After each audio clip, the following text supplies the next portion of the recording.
You're listening to Navigating the French on Paris Underground Radio.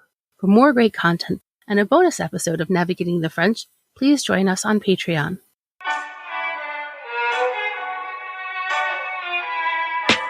Hello, and welcome to Navigating the French, the podcast where each episode we take a look at a French word and try and see what it tells us about French culture. I'm your host, Emily Monaco.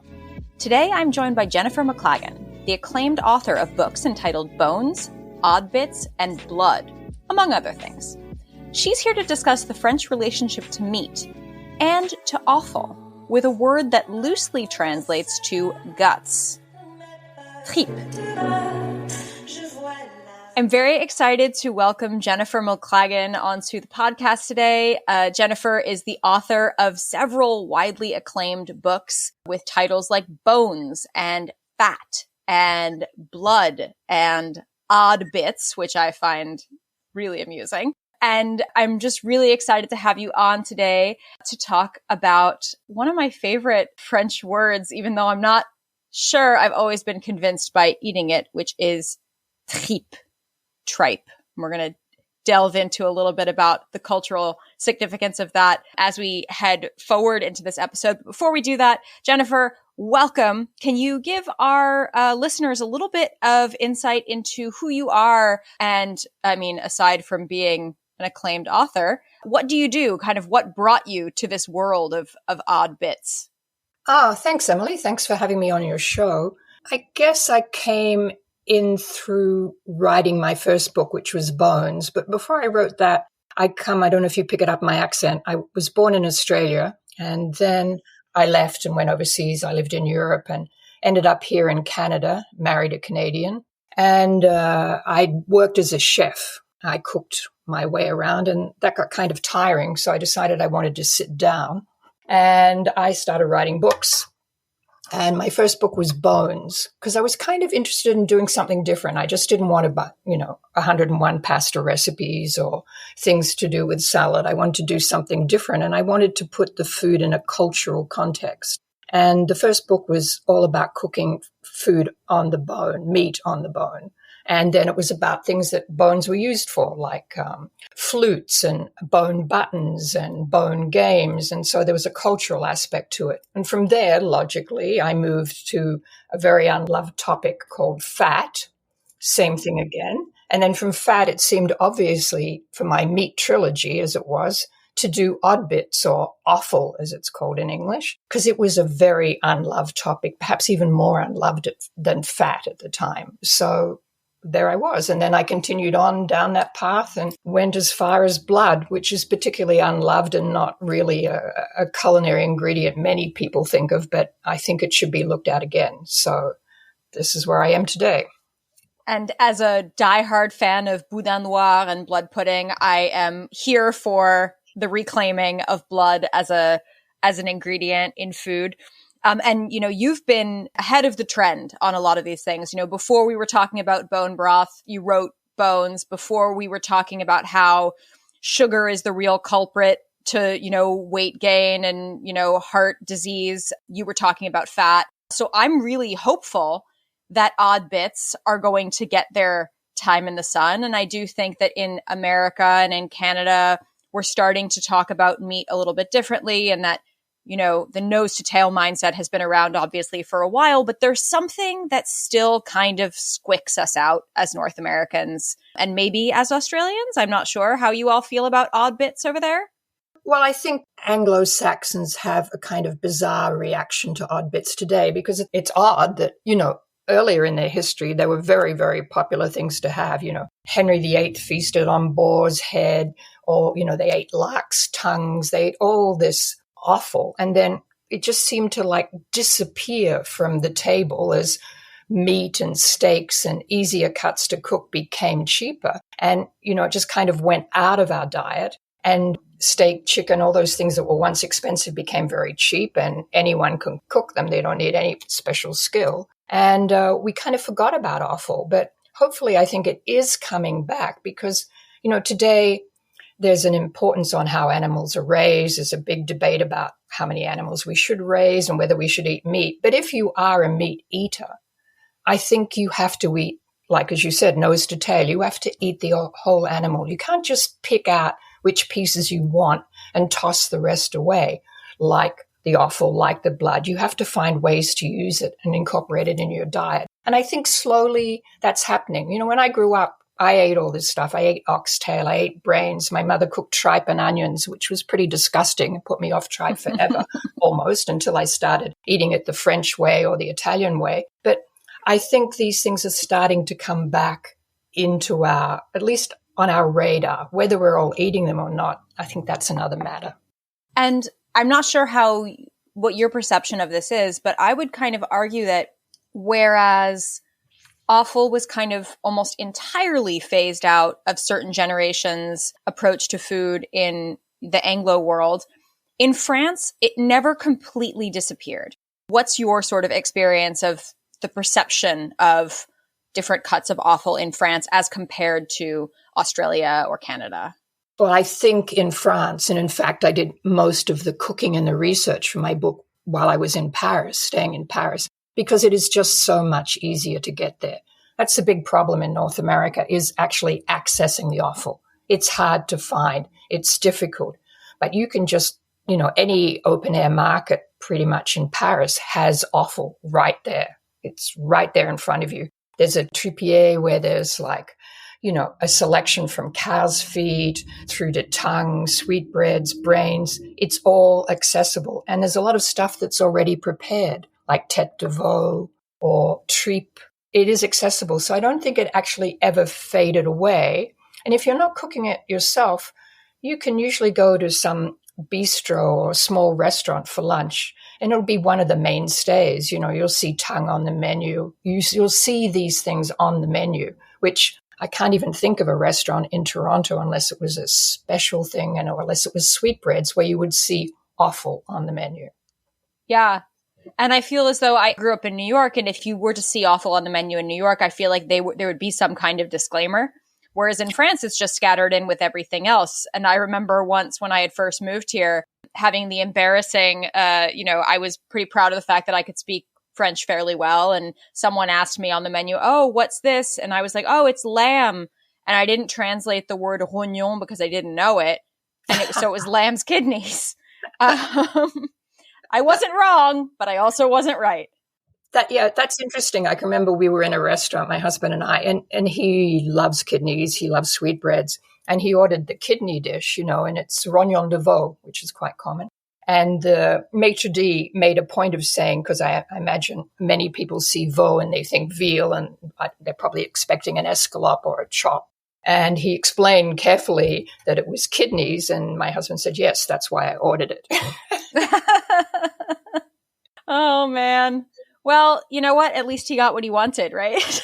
Yeah, exactly. But it is interesting. I think a lot of people think they don't like it, and probably they've never had it. So they don't really know. It's just the idea. And I'm not quite sure why it's more disgusting to think about eating a kidney or a liver than it is to eat the cow's bottom, which is a steak, right? Right. So it's just it's a very cultural thing, or a thing that you have to get over in your head, because most offal isn't offensive in taste. It's more offensive in texture. It's a textural thing for people. I think sometimes they don't like the texture of it. Mm-hmm. Well, and I think that sort of aversion, I think that there's something that's more appealing about meat that's shrink wrapped in plastic for a lot of Anglos, right? We don't like seeing the feet still attached to our chickens. We don't like seeing, the head still on the rabbit. And we don't like, when you buy or you order brain, it looks like a brain, mm-hmm. And I think maybe that's part of it. We don't like thinking about the meat as being animal, even though we know that it is. I think you're exactly right. I don't think we like to make that connection between something living that is now dead on our plate. So steak is really, steak's, it's hard to tell what animal, where it came from. But the feet, the head, the ears, the tail, they're much more in your face. But, despite that, some things, tongue still remains quite popular in North America. You think of in Jewish delis and tongue sandwiches. And people have a problem with tongue sometimes because we all have one in our mouth. And when you see one on a plate like a whole tongue, you know exactly what it is, right? Right. I mean, and I don't know if this is a chicken or egg scenario, and I'm not sure if in your research you encountered, which came first, but linguistically speaking, when it comes to words for meat, English often uses a different term for the live animal than it does for the meat. And that comes, of course, from the fact that the language of the aristocracy in England for such a long time was French. And so you'd have a different word for the nobles who were eating something like mutton, and the farmer who was speaking, an older English who was going to say the word sheep. And so you have all of these sort of pairs of like mutton and sheep or beef and cow, where the food word comes from French and the animal word comes from older English. Do you think that that sort of has impacted the way that we think about meat and we think about the distance from the animal in English? I don't know. I don't know if it has or not. I think that's really hard to say, because I don't think we think about that difference until like when we get to France and we order things and beef is beef, whether it's dead or alive, right? Right. So I'm not sure. I think what helps in places like France and in Italy is that you see animals dead at the butcher's store. I mean, like large parts of them. You see the feet of the animal. You see the heads of the animal. My local butcher, sometimes when I order something, he brings the whole sheep or lamb actually, on his shoulder onto the butcher's block in this tiny little store, because he doesn't have enough room in his cabinet to display it, and then starts to cut it up. So the French are very used to seeing animals. In the game season, you'll have a leg of wild boar hanging up. You'll have all those beautiful birds hanging up. So in that sense, they're more connected to what they're eating visually, I think. And I think that helps their attitude. And happily so. Like in a lot of French butcher shops, you have posters of very happy cows in a field right behind the beef. And that's not, it's like, they're like, oh, good, it was happy before I made my steak. Yeah, exactly. And you'll even have like heads or, horns and all that kind of stuff in the stores, which of course, thanks to the bizarre sanitary rules we have in North America, are of course illegal. It's probably even illegal to have any part of the whole animal hanging up in the store, right? So it's kind of screwy in that way. And I think that's a big problem. People get so disconnected. And where do they shop? They shop in a supermarket. It's all similar. They don't have to think about it. It's just a steak. It's even the chickens. It's hard to get a whole chicken anymore. It's cut up into pieces that you almost don't recognize. And all those pieces, they have quite a good shelf life, whereas with something like brains or sweetbreads, there's a very short shelf life for them. And so, the supermarket's not very interested in stocking them. So you alluded to a French or Italian way of eating tripe that changed your mind after your childhood brushes with it. What was that recipe? Do you remember? Yeah, I do remember exactly, because, as I said, my mother cooked a classic English thing, which was tripe and onions. So it was kind of tripe in this kind of gloopy white sauce. You can't even dignify it by calling it bechamel. White sauce with lots of onions, and then to make it, more appetizing, covered in chopped parsley. And it was really not very pleasant at all. And then I remember I was looking after, as everyone does when they first arrive in France, when they're young, you look after some kid, speak English to him. And the parents invited me for dinner. We're eating this like dish with like carrots in this kind of brown, reddish, bit of a tomato sauce, I guess, but more beefy, and with, carrots and bits of something. And it was so delicious, and I said, what's this? It's so good. And they said, tripe. And I go, it's not tripe. Where's the white sauce? Where's the onion? So that was my first introduction. And then I discovered, the French have a lot of ways of cooking tripe. I mean, you go to a market and you can already buy it like in that big block prepared, and they just cut off a section and you just have to take it home and heat it up. Or I think my favorite French way of doing it is mode de Cayenne with, like Normandy style, with the apples and the cider and that very long cooking. And that has calvados, of course, and there has just such a delicious flavor, and the tripe becomes meltingly soft. So you can't complain about the texture. It's just this wonderful dish of white wine, apples, calvados, cider. Delicious, delicious. If you're enjoying this episode of Navigating the French, you may also be interested in our sister podcast, Don't Miss This. which will clue you into some of the most interesting events happening in Paris right now. Navigating the French will be right back after a word from our sponsors. And now, back to Navigating the French. It's making me kind of want to revisit my distaste for tripe, which, as you said, is down to the texture more than the flavor. There's nothing that bothers me about the flavor, but texturally I find it a little odd.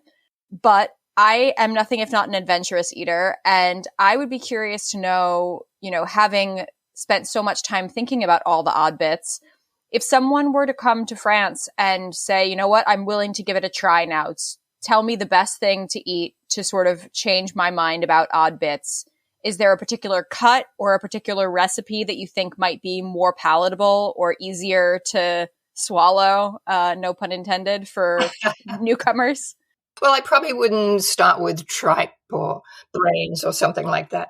Probably, you might not find it so odd, but a cut like oxtail is a really good place to start because it makes a most amazing beef stew.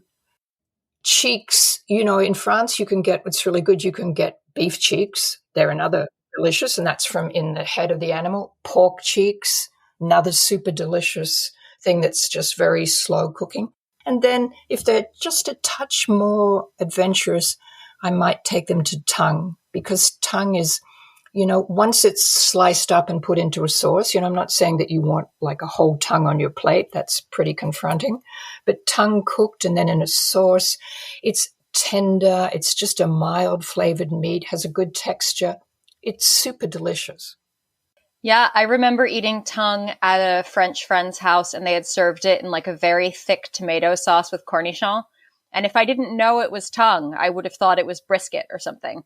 Yeah, exactly. And that might be a way for you to launch into tripe if you're prepared to do it, is to, I put a recipe in my book where you make it with a very spicy tomato sauce.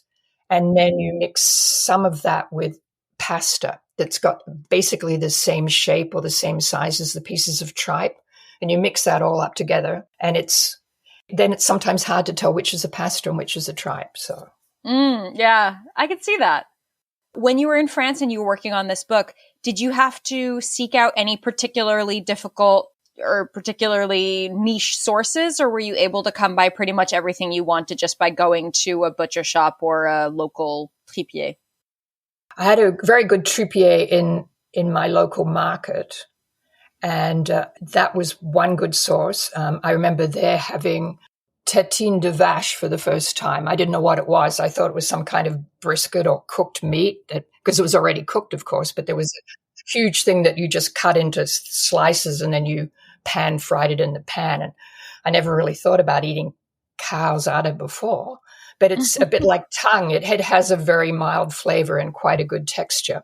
I could get testicles, which is a whole nother matter to go into, but that's easy. But that's quite easy to get in North America, in Middle East and butcher stores, lamb's testicles. But the thing I remember ordering at my local butcher was I wanted to make this lung soup from Germany. And I had a recipe from a German chef. And so I go into my butcher, who since retired, Monsieur Lachable, a very dapper man. You know how they dress they've always got like the jacket, but then they've got the apron across the shoulder. And he's always wearing a collar and tie, it was just really, anyway, I go in there and I said, I would like a lung for, to make, he didn't even bat an eyelid. He said, sure, no problem, 2 or 3 days. And I said, can I order one? And he looks at me and he says, madam, they come in pairs.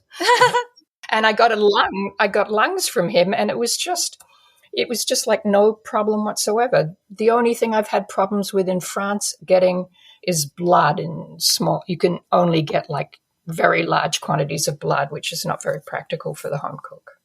Oh, of course. Yeah. Well, and lung is an interesting one because unless I'm mistaken, up until very recently, and it might still be, I think it was illegal to sell lung in the United States, at least. I'm not sure if you've encountered that issue or if it's maybe it's not true anymore. I don't know because, I'm right. You're in Canada, of course. Yeah. In Canada, where the regulations are different. The US has kind of got the weirdest things. I think lung was banned, and I don't know if it still is in the US.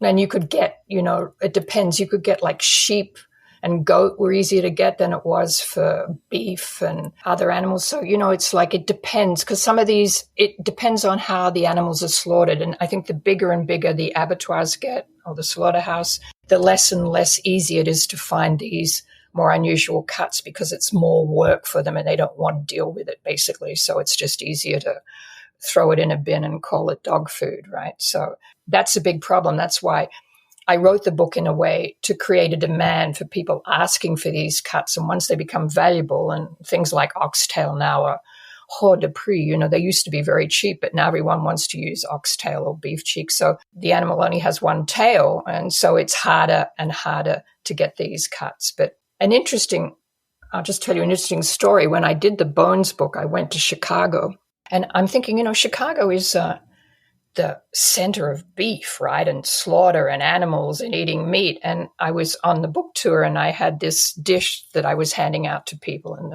in the bookstore, and it was my Chinese style oxtail. And, I said to people, would you like some Chinese style oxtail? And they looked at me in horror. And I realized, being English, the word ox for me wasn't that unusual. But then I go, oh, okay, they're really upset because, they're imagining some big, huge animal. So I go, would you like some of my Chinese braised beef tail? They still looked in horror. And so I just said, would you like some Chinese braised beef? And I was like, people just descended on me and took it all and said, this is delicious. So it's often a presentation. You see, that's what I was saying before. It's in their head. It's between their ears. It's not in their mouth or their stomach, the dislike of the food. Yeah, absolutely. And like you said, the more people realize they like it, the greater the demand becomes. And I'm sure that you saw the difference, pre-bone broth, and you could probably ask for the butcher to throw soup bones into your bag and they might not even charge you for them. And now, now you definitely aren't going to get free bones. That's for sure. No, that is exactly right. And in fact, I was almost too far ahead of the trend, right? I was on the bottom of the wave before it was cresting, and so I wasn't really surfing down with the wave. But it's true, my butcher always gave me the bones and now they've become a valuable item. You have to buy them separately. So I would hope, I just think, if you really like a good steak, then you have to think, okay, I really like that steak, but, maybe I should try some of the neck of the animal, which is another really interesting cut. Maybe liver texturally is not comfortable on my palate. I'm not so keen on it, but maybe try it in a different way. Try liver in a pate, or a chicken liver parfait, or a chicken liver spread. These kind of things are great ways to eat liver.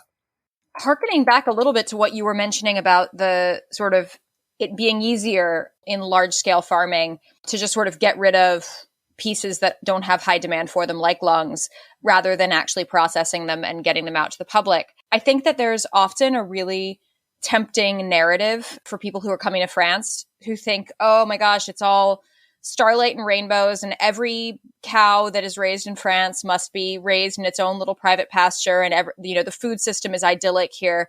And I think that there's definitely some differences between the food system in France and in the US, notably with regards to factory farming. But do you get the sense that basically my question is in two parts? My first part is, how different really are the farming industries, the meat farming industries in France and in the US? And then the second part of that question would be, do you think that that has an impact on the availability of these odd bits in both markets?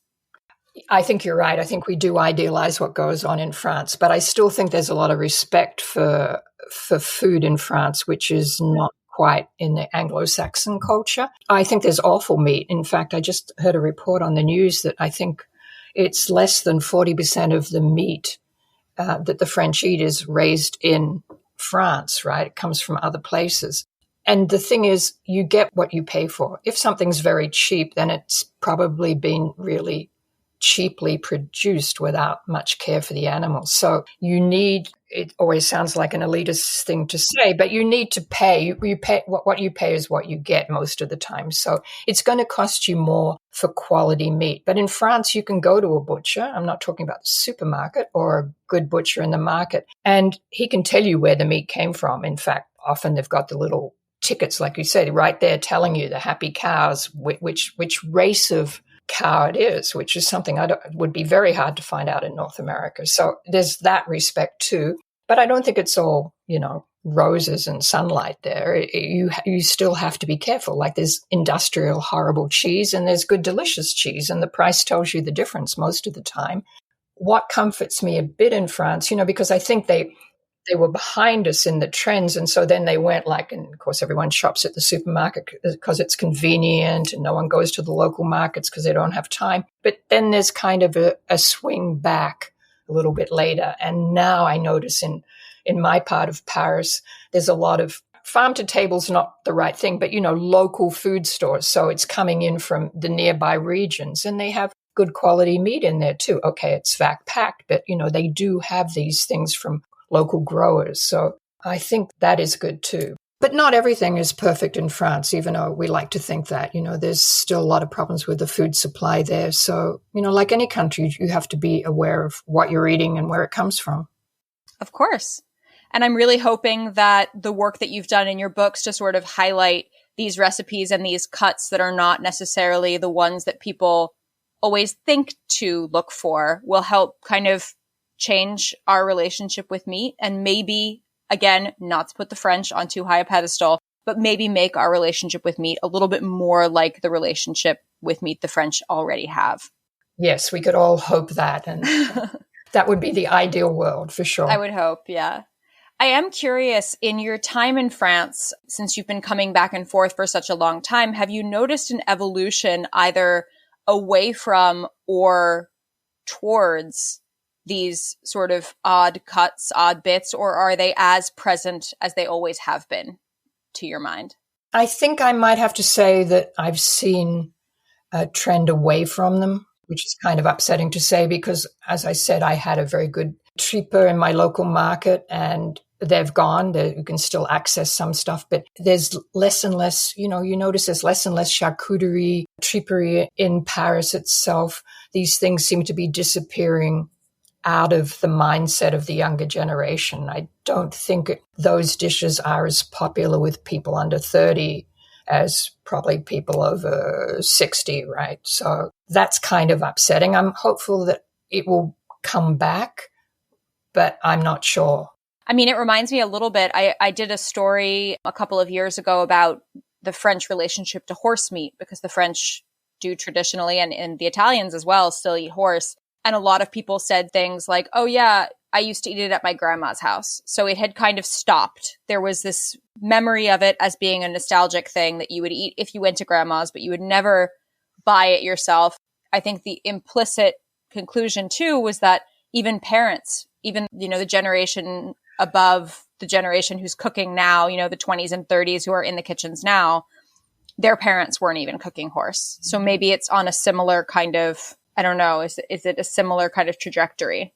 Yeah, perhaps so. But I always have faith, things go in cycles and I think it will come back. And what I noticed when I did the book, there was a lot of young people who were super interested on this side of the Atlantic in how to cook all these parts because they wanted to eat meat. It was expensive. So they were buying like half an animal or a whole animal and sharing it with someone. So then they had the kidneys and the liver and the heart, and they wanted to find ways to cook them and eat them.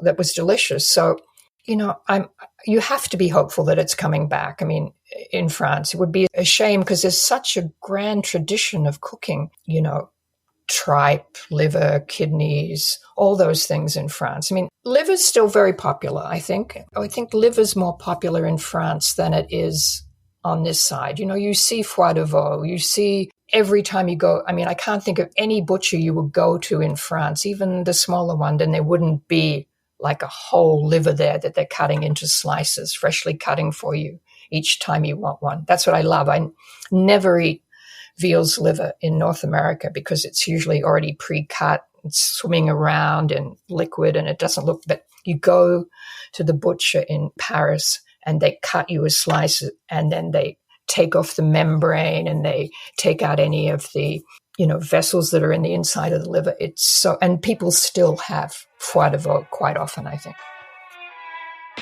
If you're enjoying this episode of Navigating the French, you may also be interested in our sister podcast, Romancing in Paris, which delves into love, lust, and so much more in the City of Light.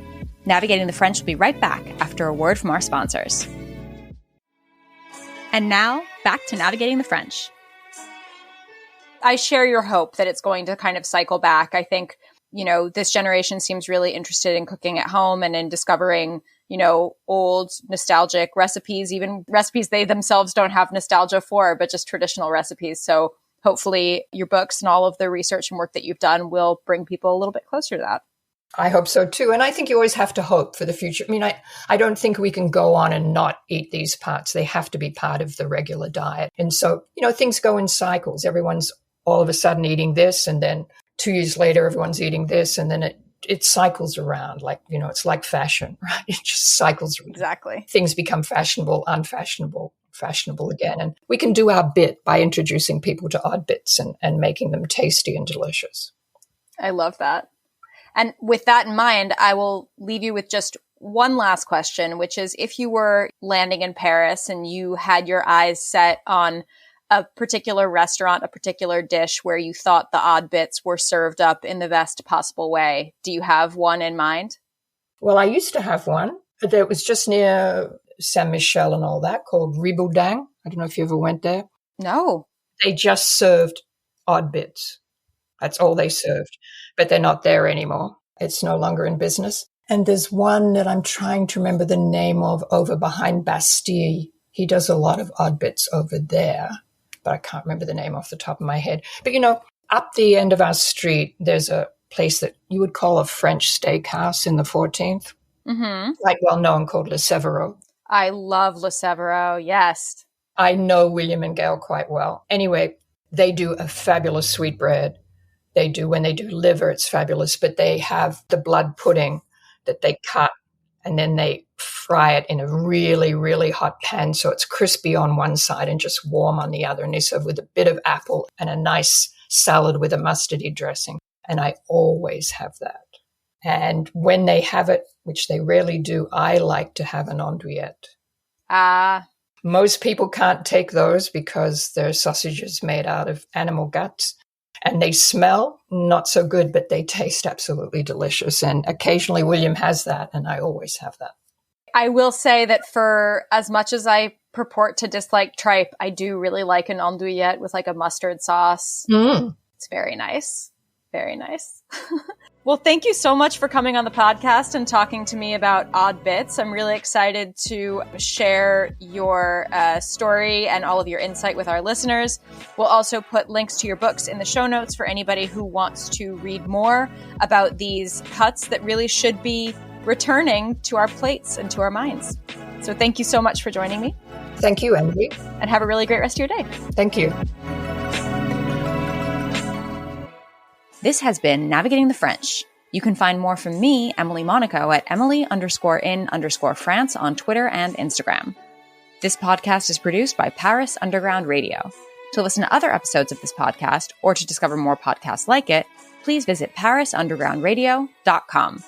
Thanks for listening, and à bientôt. This episode of Navigating the French was produced by Jennifer Garrity for Paris Underground Radio. For more great content, join us on Patreon at patreon.com/Paris Underground Radio.